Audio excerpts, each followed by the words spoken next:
Takže čau, já jsem Zuzu a vítejte u mého prvního videa a tohle video bude návod, jak si stáhnout motivy do Huawei P8 Lite.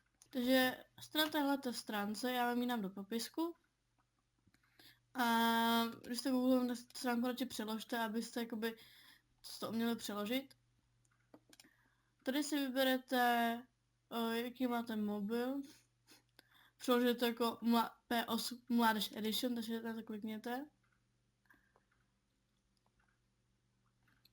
No a pak se nám tady zobrazí spousta hrozně hezkých motivů. Tak si třeba nějaký vybereme, tak já nevím, tak máte tady třeba takhle jako v těchto žebříčcích. Tak zase přeložím, abyste tomu rozuměli aspoň trošku. Tak můžete si sami vyrobit, ale to vůbec nevím, jak se dělat, tak mně se třeba líbí tenhle.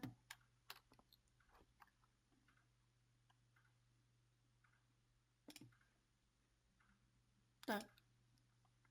Tady vidíte, jak to jakoby vypadá, že tady jsou takovéhle prostě věci a tak. Dáte ke stažení. Tohle mi přijde, že to má jedinou chybu a to, že to většinou z japonské stránky a přijde zpráva, tak vám to nenapíše zpráva, ale japonská vám to napíše nějakou blbost, já nevím co.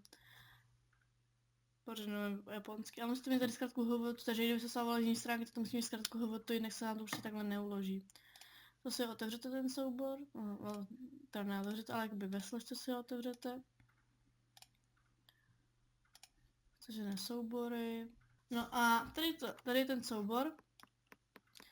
A musíme, takže teď si připojíte mobil jakoby přes USB kabel do počítače a tuhletu složku si do ní přetáhnete, takže si jakoby otevřete a já vám ukážu, jak se do toho dostat.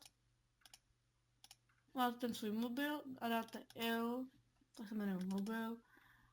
Otevřete si interní úložiště, dáte tady tohleto, HVT DEMS.